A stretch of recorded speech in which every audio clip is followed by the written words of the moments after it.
Vishwanath Chakravarti Thakur tells in Bhakti Rasamrita Sindhu, in the Rag Bhakti chapter, in verse part 1, chapter 2, verse 295, commentary, he says that, says in Sanskrit, Rupa Goswami says, Brajapura Stiti. He says something how one should live in Braj. And then Jiva Goswami says, if you can't live there mentally, then you should live there physically. I mean, if you can't live there physically, you should live there mentally. And both, of course. And then the next verse, I think maybe that's 294. And then 295 says, Seva sadhaka rupena sthirupena chatri.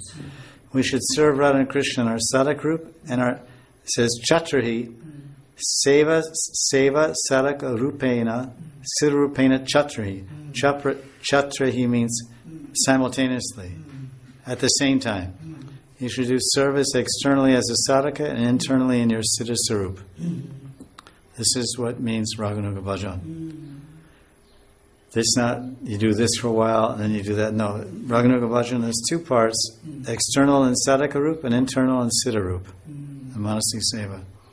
So now, that very important shloka, and all these are very important shlokas, about Raganuga Bhakti, there's only 40 shlokas. Chapter 1, 2, 270 to 309. 40 shlokas. Out of 300 shlokas, 309 shlokas describing sadhana bhakti, only 40 describe Raganuga. So, and that's actually the whole sum and substance of Gaudiya Sampradaya, Rag Bhakti, it's supposed to be. So there's sometimes it's a little, Rupa Goswami was assuming people know more than they know, because he just said that, everyone knows what this means. But it's been, even today people are confused, what does this mean?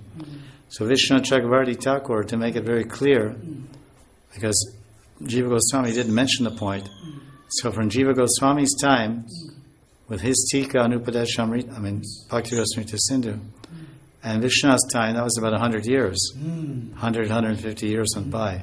So in that course of time, so many deviations and speculations had arisen. So when Vishwanath wrote his commentaries, he made sure to address those deviations and to set everything straight, because he was so recognized as such a great acharya. Like one deviation, for example, that came up by a famous personality from Sorma Valley, which I think is part of Assam. He was a Gaudiya Vaishnava. His name was Rup Kaviraj. Rup Kaviraj. I guess he was a poet or something. But he was a guru, and he had some kind of sect of Gaudiya Vaishnavas.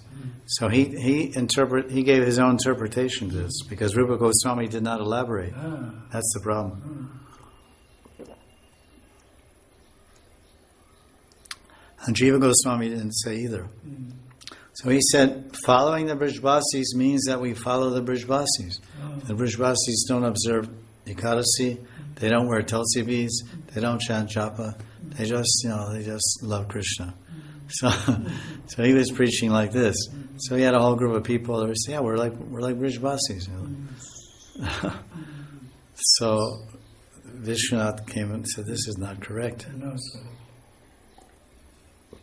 So we have to follow the six Goswamis in our sadhaka rup. What did they do? So what did they do? They lived in Braj without leaving. So that's called Brajnishta, Brajvasnishta. And needless to say, they live without making any offenses. Dira jana priyo priyakaro nirmatsarano. It says Krishna. That's the interesting thing about the Goswamis.